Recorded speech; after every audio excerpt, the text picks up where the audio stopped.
daripada semua isi dunia. Kau berkata, pergi jadikan semua orang-orang berdosa diselamatkan. Saya pikir bagaimana ya cara kita? Kan Bapak Ibu nggak dimasukkan kelas namanya sekolah penginjil. Kan jemaat tidak ada kelas khusus bagaimana mencari jiwa secara khusus. Nah, saya akan memberikan tip efektif melalui khotbah ini.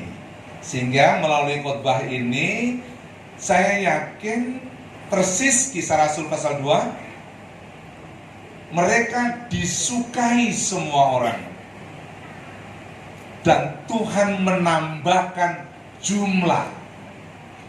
Ketika orang Kristen disukai, jadi kita nggak usah minta maaf ya, seperti koar-koar bercerita, ya, ngomong keras-keras tentang Tuhan kita.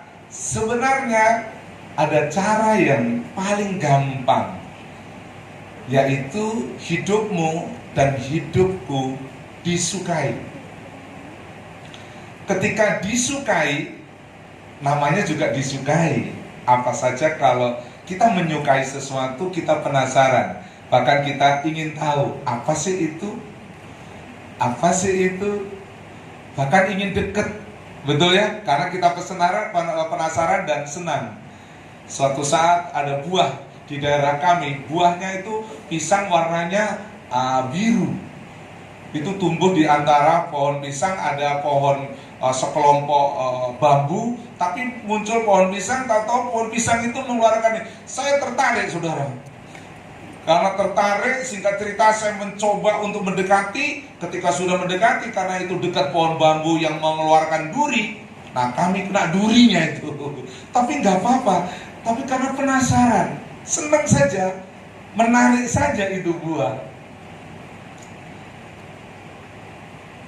Saya coba untuk membawa saudara dan saya, sekarang ini kita mengikut Yesus itu sudah sejauh mana sih? Modelnya sudah kayak apa sih?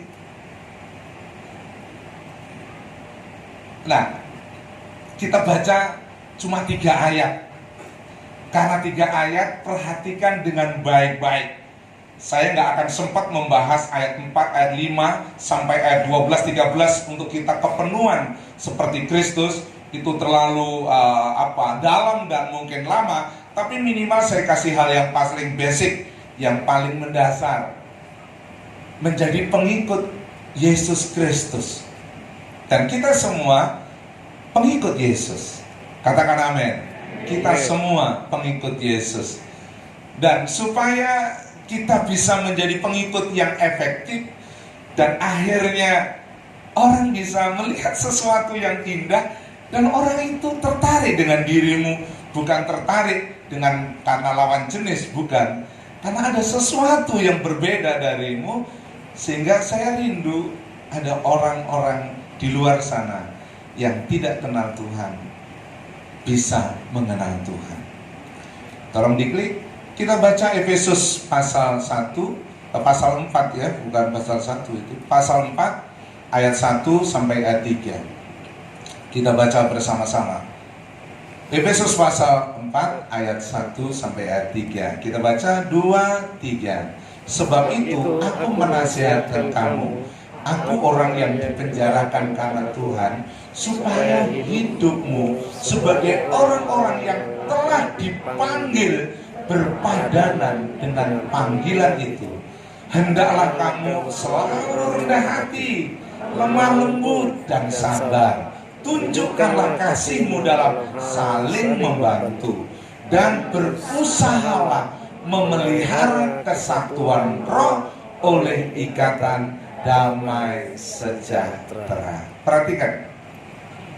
Sebab ketika kita sudah ada di dalam Tuhan, Sebab ketika kita sudah mengambil keputusan untuk percaya kepada Tuhan, sebab ketika kita sudah dipanggil oleh Tuhan, ketika kita sudah belajar mencintai Tuhan, maka ada prinsip-prinsip sederhana, tidak terlalu susah. Tidak perlu saudara untuk mengkuadratkan 2 kali 2 kali 3 kuadrat sama dengan berapa. Itu mumet. Enggak, ini sederhana banget. Tuhan memberikan sebuah arahan melalui Rasul Paulus kepada jemaat yang ada di Efesus ini dalam pelayanan penggembalaan seorang muda yang namanya Timotius, dan ia memberikan arahan. Dia kepingin orang Kristen itu punya gaya yang berbeda ketika mengambil keputusan untuk mengikut Yesus. Nah, hal-hal yang sederhana ini tolong kita perhatikan. Nah, 3 ayat ini saya bagi menjadi 3 anak tangga.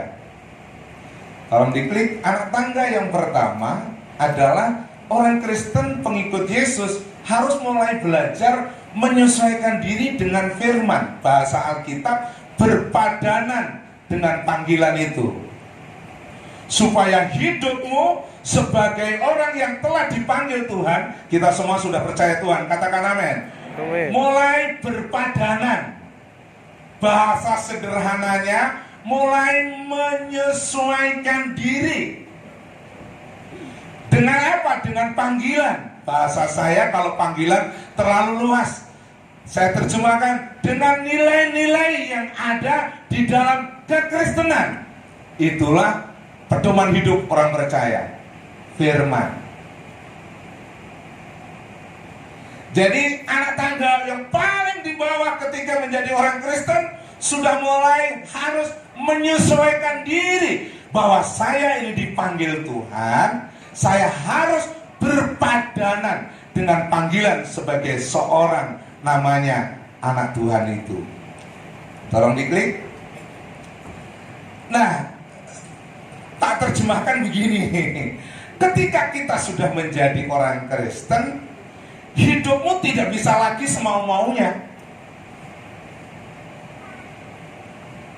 Kalau kita ini, contohnya saya dulu belum Kristen, minta maaf ya, saya hidupnya berantakan, ngomong ngaco, ngomong kasar, bahasa Jawanya meso-meso. Meso-meso itu what is the meaning? Meso-meso. Ngomong kotor, itu meso-meso. Kalau orang Surabaya, orang Malang itu meso itu kata-kata kotor. Saya dulu judi, saya mabuk, saya perokok berat. Sekarang saya dipanggil jadi anak Tuhan. Saya harus mulai berpadanan, menyesuaikan diri, artinya belajar. Bukan instan, bim salabim, bragadak, yang rokok berhenti ngerokok. Oh, kalau bisa begitu sih mujizat itu. Tadi saya pelayanan dari Puncak, dan saya melihat, saya kesel sebenarnya, tapi tak buat guyonan. Karena gini, yang retreat encounter itu salah satu yang dilayanin adalah kebiasaan buruk. Dan beberapa orang yang sudah ikut retreat, nanti selesai retreat balik ke Jakarta, oh doain lagi. Nah itu yang akhirnya saya nggak nuntut banyak, saya minta komitmen saudara saja, begitu ya. Saya turun 4:30 sampai sini tadi, saya mandi, saya sudah mandi, udah wangi, jadi jangan takut ya. Sudah semangat ya dari kemarin, saya ada di Puncak sampai tadi 4:30 persis sampai saya itu, karena ada macet sedikit ya. Sudah begitu saya mandi, saya segar pakai semprotan sedikit, ini udah wangi ya, segar. Jadi kita hidup gak bisa semau-maumu. Bahasanya dalam 1 Korintus pasal 3 ayat 16, kamu telah dibeli dan harganya telah dilunas dan dibayar. Untuk itu muliakanlah hidupmu itu, gunakanlah tubuhmu itu untuk Tuhan. Jadi hidupmu bukan milikmu lagi. Jadi pada waktu kita Kristen, mindset keren amat ya. Cara pikiran kita itu mulai gini, aku itu ternyata waktu percaya bukan milikku lagi loh. Sekarang tubuhku itu jiwa, roh, dan tubuh milik Tuhan. Katakan amin. Jadi berpadanan artinya mulai menyesuaikan diri. Apa sih yang dikatakan firman? Tidak boleh semau-maunya lagi. Nah kita ini kan Kristen, bahkan mungkin ada yang sudah dibaptis, mungkin ya. Kita masih semau-maunya, nggak boleh begitu. Kalau begitu, nggak bisa cari jiwa. Orang nggak seneng melihat kita, seneng. Orang-orang seneng, orang jadi seneng.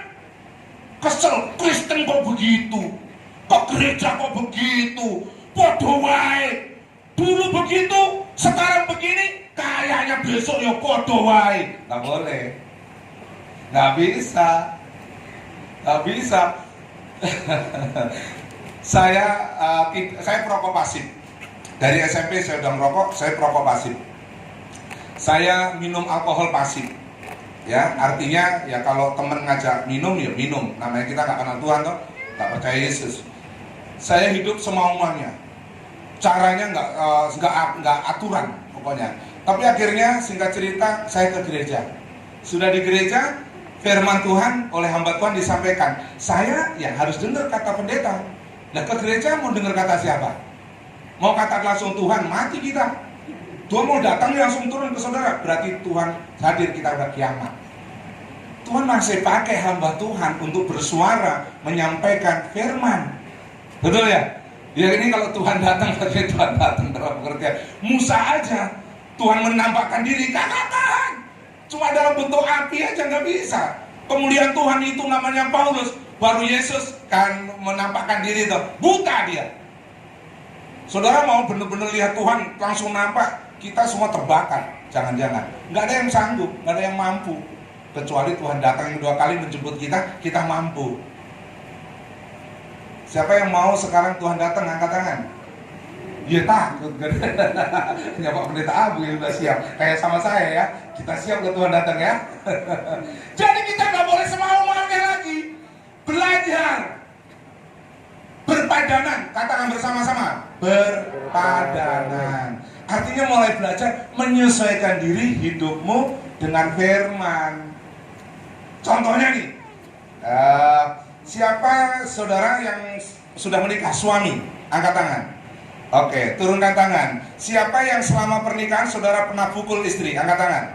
1, 2, 3 tuh, ada toh. Nah kita sekarang sudah Kristen, kita sudah nggak boleh lagi. Contohnya kemarin kasar nih sama istri nih, puak, apa lu? Istri kita lemah lembut. Iya Pak, maafin mama yang salah.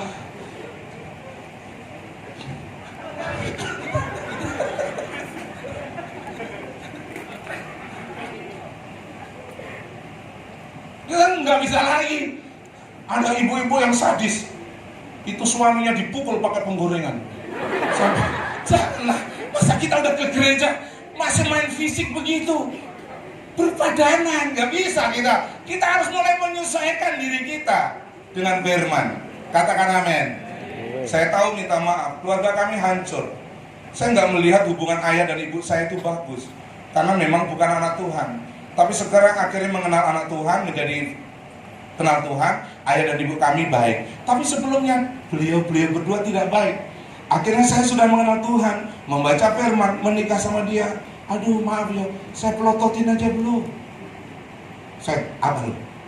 Kayak bisa nangis 7 hari 7 malam itu kalau saya gituin.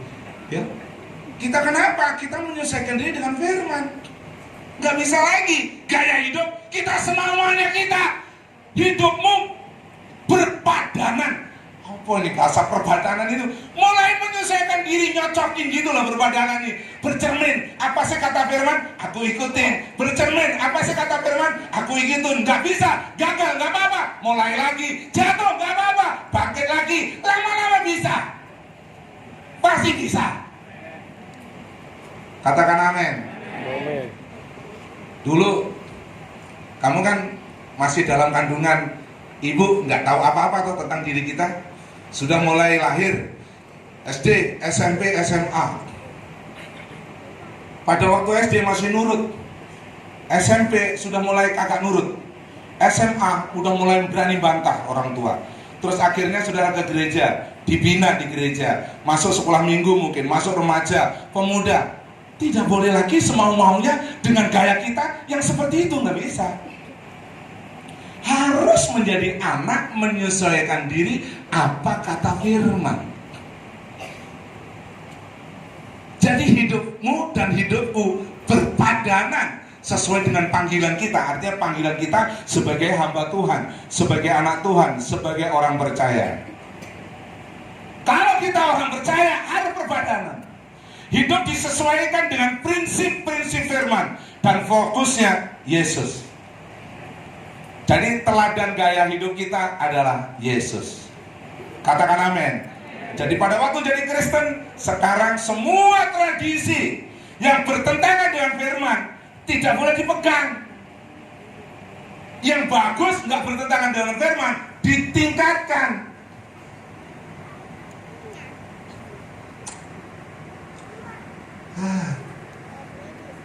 Apakah ada di antara jemaat kalau baru melahirkan terus ngambil cabai, ngambil bawang merah, ngambil apa, ditusuk ya, pakai semacam lidi, terus ditaruh di depan rumah. Terus ada sesudah melahirkan, ya kalau maksudnya di Alkitab sih ada ya, supaya tolak bala itu pakai kain, ya pakai kain di pintunya, lagi rumah baru dipasang pakai kain, namanya kain merah. Kan kita udah gak terkutuk. Dulu itu ada itu untuk menandakan bahwa ini orang Israel, tidak kena tulah. Terus kita bawa ini, kita bangun rumah, terus rumah kita di atas sana, kita ambilin padi, beberapa padi kelapa, terus kita taruh di atas sana dengan daun pandan. Itu tradisi. Di firman ada nggak? Nggak ada. Karena nggak ada, kita harus mulai rubah. Saya bangun rumah, ya bangun rumah aja. Didoain, diurapin, karena kalau ada kalau firman Tuhan, kalau kita melakukan segala sesuatu, dibawa kepada Tuhan berdoa. Katakan amin. Kita harus mulai menyesuaikan. Jadi kita nggak boleh mempertahankan sesuatu yang di luar prinsip firman.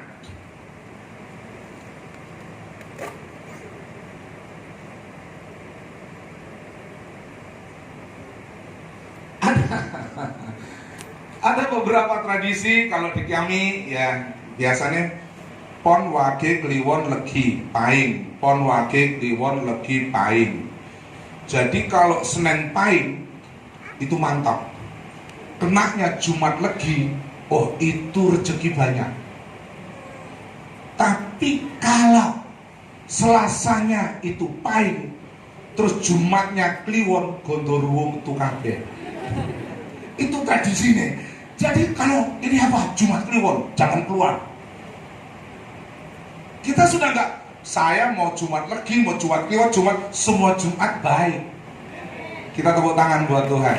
Sudah tidak lagi diikat dengan hal begitu. Harus mulai begitu karena kita ini dipanggil ikut Yesus. Jadi mulai gaya hidupnya harus ke firman dan kayak Yesus. Saudara perhatiin nggak ya? Mungkin saudara nggak perhatiin pasti karena saudara tidak berkecimpung. Ada pendeta dari luar itu, kalau khotbah persis Om Yakub Nawai. Kenapa? Ternyata beliau itu adalah jemaat yang ada di sana, pelayanan di sana, jadi hamba Tuhan di sana. Jadi gaya khotbahnya, suaranya kayak Om Yakub Nawai. Seharusnya kita menjadi Kristen, pengikut Yesus, kita harus sudah mulai fokus apa yang kita lakukan sesuai dengan perintah Yesus, perintah firman di dalam hidup kita. Baru nanti kita bisa menjadi pengikut yang bagus. Coba saudara ngikut Yesus tapi modelnya kayak setan, nah itu jaka sembung bawa golok, tidak nyambung, ngajak berantem. Kita udah Kristen, udah belajar kenal Tuhan, hidup kita menyesuaikan diri pelan-pelan. Gak apa-apa, gagal gak apa-apa. Namanya juga belajar, Seperti anak baru lahir, sudah mulai jalan, dia jatuh, jangan dimarahin ketika belajar jalan jatuh. Ayo nak, gitu aja nggak bisa. Nggak boleh begitu. Kekristenan itu kan sama toh, seperti bayi toh dikabarkan. Kita masih belajar untuk penyelesaian hidup dengan firman. Maka Alkitab dengan tegas Roma pasal 12 ayat 2 itu, janganlah hendaklah kamu serupa dengan dunia ini. Kita nggak boleh sama dengan dunia ini. Kenapa? Karena kita sudah lahir di dunia. Jadi nggak usah saudara nyamain dunia, engkau pasti terseret dengan sendiri oleh dunia. Dan untuk yang firman ini perlu perjuangan. Karena kita lahir secara fisik di dunia, tapi kita sekarang lahir percaya Yesus, artinya kita lahir baru secara iman. Kita harus mulai menyesuaikan hidup kita apa kata firman. Katakan amin. Baru kita bisa jadi pengikut Tuhan nanti berdampak.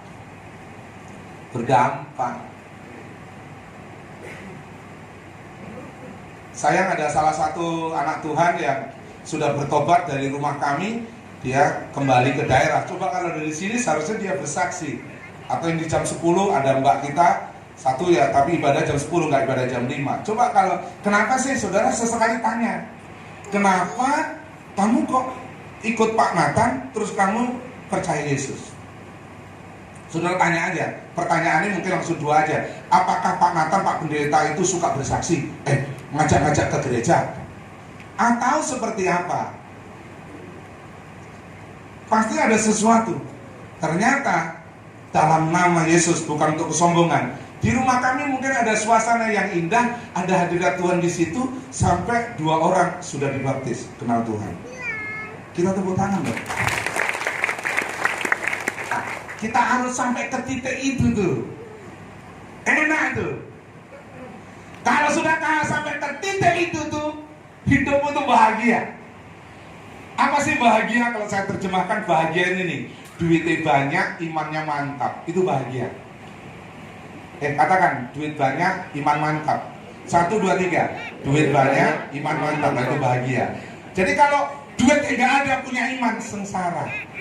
Itu dalam penderitaan, tetap punya Yesus, punya ya, tapi dia tetap dalam penderitaan dia ya. itu meso aja ya. Nah yang kedua, anak tangga yang kedua mulai membangun yang namanya karakter. Sudah mulai belajar, harus, jadi ini harus mulai dibangun. Pasal 4 ayat 2 yang kita baca, 1, 2, 3. Hendaklah kamu selalu rendah hati, lemah dan sabar. Tunjukkanlah dalam kurung murah hati. Saya terjemahkan yang agak sederhana, saling membantu itu murah hati. Oke, klik. Nah, dari bawah cara belajarnya, jangan dari atas. Jadi yang pertama tadi rendah hati. Jadi kita sudah mulai menyesuaikan apa kata firman. Sekarang ditunjukkan hidup bersama. Ditunjukkan nih hidup bersama. Saya dengan Pak Budi, saya dengan Pak Kuncoro, dengan Pak Moji, dengan Pak Ambarita. Ya, saya mulai menyesuaikan apa yang saya tadi. Aku ini orang Kristen, hidup sesuai dengan panggilanku. Aku harus berpadanan dengan firman. Sesudah itu sudah ada di dalam cara pikiranku, sudah ada di dalam hatiku. Sekarang saya ekspresikan menjadi sebuah tindakan atau perbuatan.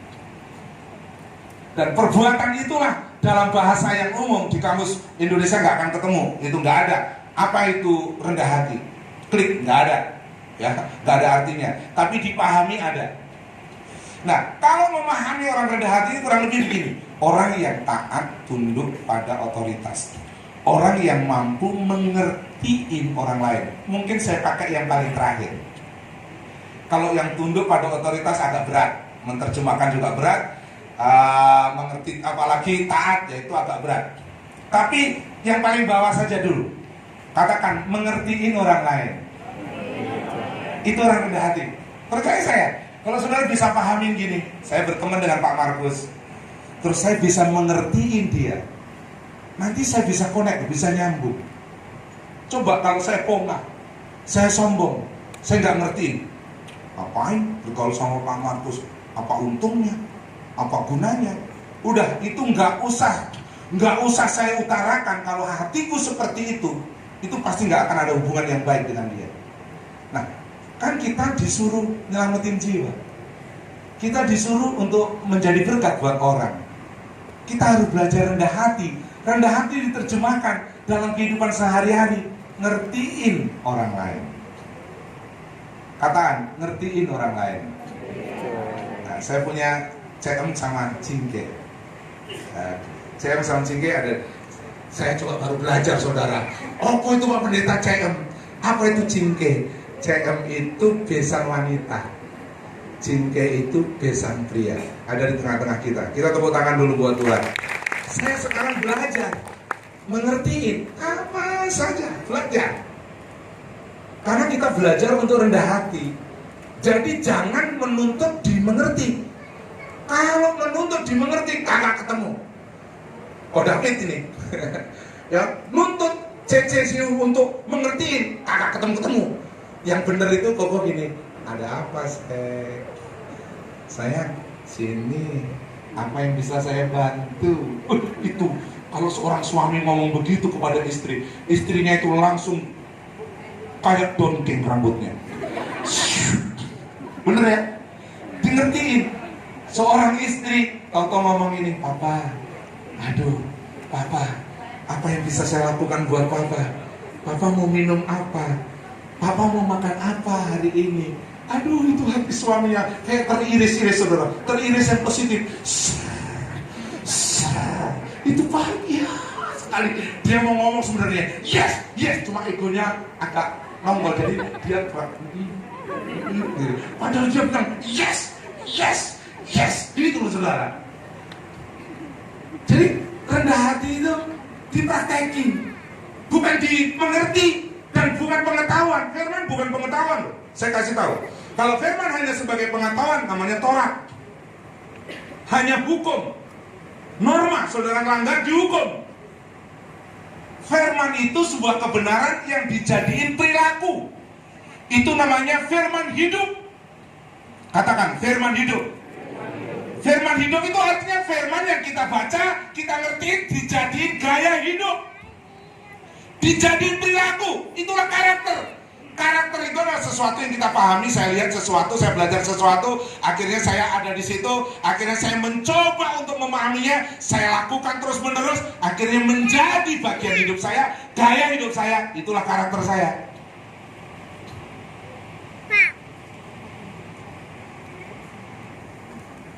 Pak Hendi, kenapa untuk saya sebutin nama yang kenal saja? Dengan Bu Lina, gampang mempraktekkan itu mulai gini. Setiap hari, selamat pagi sayang, dicium Lina. Gitu saya, itu praktek ya. Bu Yanti batuk-batuk, saya nggak ngerti ya. Setiap pagi itu saya bangun pagi, ini hampir 99%, dengerin, hampir 99%. Setiap bangun, saya lihat wajah istri, terus sayang sini, tak cium dia. Hampir 99% setiap hari. Panatan. Kok mesti panatan? Loh, saya yang Kristus. Dia jemaat itu hidup semau-maunya kok.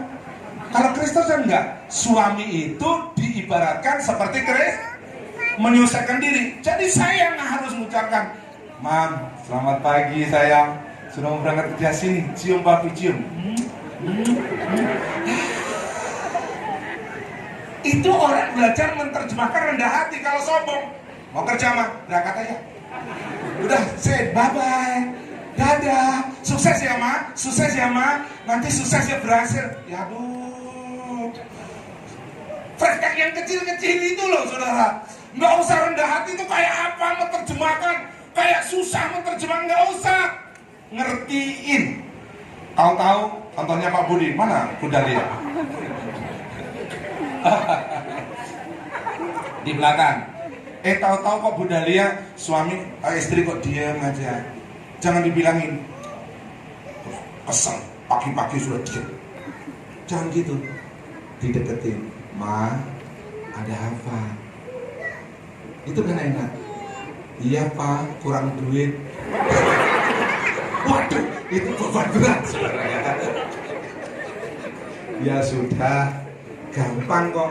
Papa hari ini gak ada duit, tapi doain ya Papa kerja supaya Papa, Kak Budi ini kan pegang mobil, supaya hari ini bisa dapat trajek yang banyak. Bener, pada didoain. Biasanya mungkin dapat cuma 200 atau 300 ribu, hari itu bisa dapat 500 ribu. Tepuk tangan dong. Coba kalau sudah emosi, uang, pagi uang, siang uang, sore uang, ya udah, nggak usah sekalian pulang Pak. Stres buang, lihat dulu Pak.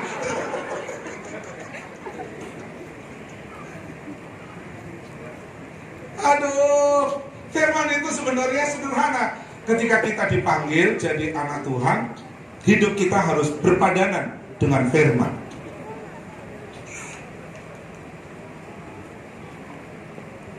Kan yang ngomong saya minum, saudara nggak usah minum. Oke. Naik ke atas, lemah lembut. Jadi saya terjemahkan yang paling bawah, menerima masukan. Kenapa istri saya tetap saya ajak untuk dengar khotbah saya? Tadi dia sempat ngomong gini, "Pi, boleh nggak saya nggak ibadah? Saya capek. Kan ikut saya ke puncak dari kemarin, pelayanan retreat. Capek. Tapi saya bilang gini, kalau nggak ada dia, nanti aku pulang mau tanya siapa kasih masukan khotbah saya. Kalau saudara kan kagak enak mau ngasih tahu. Saya bukan pendeta, kok ngasih tahu sama pendeta siapa saya. Kalau istri walaupun bukan pendeta bisa jadi pendeta. Pi, tadi khotbahnya begini, kurang begini. Keren lu, sekolah memelinting aja kagak. Tapi itu mantap saudara. Iya ya. Dan orang lemah lembut itu bukan orang yang hai. Itu banci. Itu bukan lemah lembut, itu becok, itu banci. Itu banci. Lemah lembut itu ketika dikasih masukan menerima. Iya mam. Suami kasih masukan sama istri, Bu Yulia dapat masukan dari suami. Ma, komsel yuk ma. Kebalik kayak ini. Ya udah, ayo semangat, sungguh-sungguh. Tapi kadang-kadang kan kita gini, aduh males pak. Ayo dong ma, komsel. Males. Nah dikasih masukan, ayo dong. Lembut kan? Oh iyalah pak, ikutlah. Enak nggak begitu? Enak. Kalau kita dikasih tegur, contohnya nih, saya kasih nasihat buat saudara, sederhana aja ya. Gereja mana tulisannya kok nggak ada? Di belakang. Ayo kita baca bersama ke belakang. Tulisan merah. 1, 2, 3. Dibangun dalam satu keluarga Bethlehem di. Saya tanya ini, siapa yang sudah komsel? Angkat tangan. Yang sudah komsel baru 1/3. Nah sekarang saya kasih nasihat. Tolong seluruh penata layan, tolong ya penata layan ini kan istilahnya ujung tombak gereja. Itu penata layan. Yang pertama, penata layan harus dimuridkan, masuk komunitas sel dulu. Yang kedua, jangan terlalu lama terus hanya dimuridin, harus jadi PKS. Siapa? Itu tadi. Coba, hanya 1/3. Siapa yang muridin mereka? Ya bapak-bapak ini. Kalau Pak Ambarita nggak muridin jemaat mereka, suruh muridin saya juga. Saya ini udah Selasa, sudah Kamis, sudah Jumat, sudah apa lagi itu? Kita pendeta udah, jadi harus kita semua terlibat. Katakan amin. Jadi masih 2/3 dari jemaat itu harus para penata layan yang mulai bergerak. Ada yang dimuridin dengan Bu Yanti, ada yang saya muridkan. Dulu ya Pak Budi saya muridkan setiap Selasa siang, karena malam nggak bisa. Nggak apa-apa, Selasa siang, setiap Selasa Pak Budi dengan saya muridkan di gereja. Contohnya, ya ada saudara Pak Kuncoro Selasa malam, betul ya. Jadi dimuridkan, ya Pak Ambarita dan Pak Mujin dengan Ibu Yanti setiap hari Selasa atau Kamis, saya lupa. Selasa hanya dimuridkan, tapi sudah begitu. Tolong, saya ulangi lagi pertanyaan saya. Siapa yang sudah ikut komsel? Angkat tangan. Tuh, hanya 1/3. Blok yang belakang sama belakang pojok sana, pojok sini belum semua. Tolong para penata layan bergerak, Pak Sawato dan teman-teman bergerak, katakan amin. Kita semua bergerak. Tujuannya apa? Tujuannya supaya itu tadi, membangun rumah. Saya nasihati begini, kalau saudara nggak lemah lembut, saudara bilang, komsel, capek Pak Pendeta. Nah itu keras. Saya ngomong nih, saya kan ngomong cuma sederhana. Orang lemah lembut ketika mendengar suara seorang hamba Tuhan, dia renungkan, oh iya ya, benar juga ya, katanya membangun keluarga Bethlehem. Keluarga Bethlehem ada di Komsel.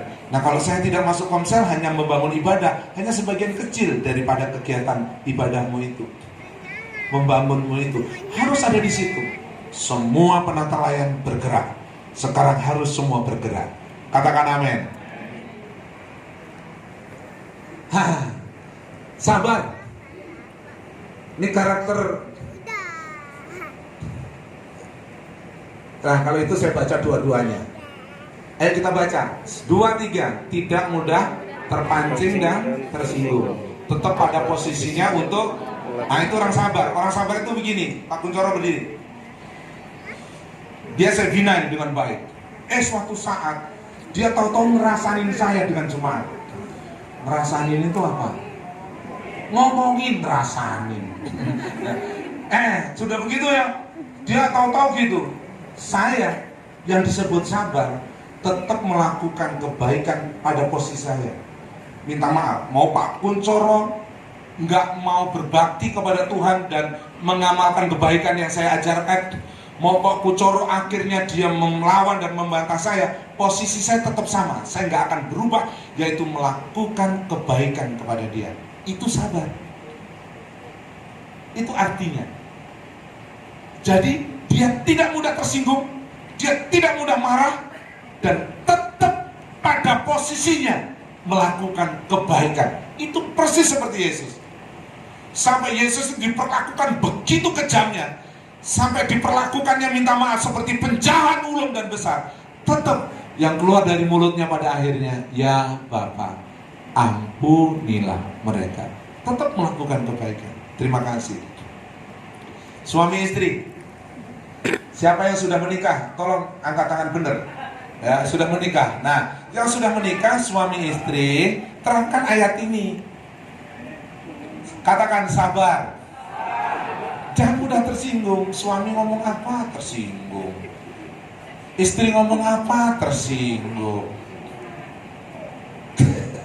Jangan mudah tersinggung. Harus sabarnya apa? Tetap pada posisi lakukan kebaikan terus setiap hari.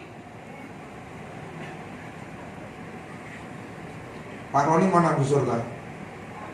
Oh udah pulang. Itu cocok karena ada hitam sama putih.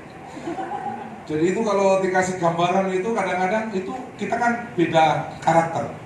Ya, orang Ambon sama orang Nias, saya tahu itu orangnya lembut semua.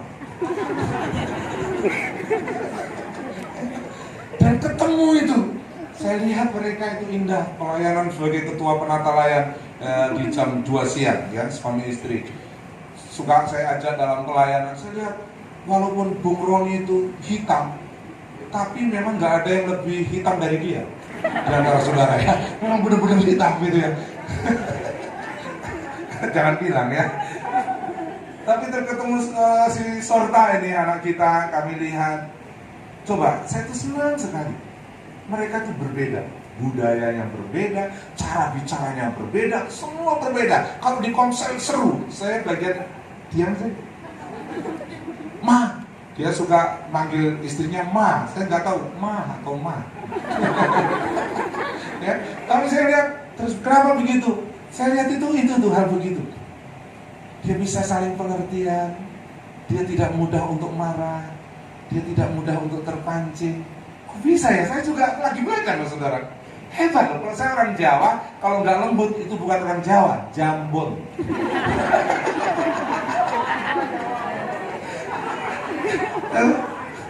Jadi, ya memang harus sabar. Terus kita melakukan kebaikan terus, kondisi apapun. Katakan amin. Saya belum ke belakang. Cari suami istri dulu, ya. Nggak bawa suaminya, itu saya tahu. Pak itu mana yang duduk, mana suami istri? Nah, ini Pak Stanley, ya, sama Ibu Lasmi. Oh,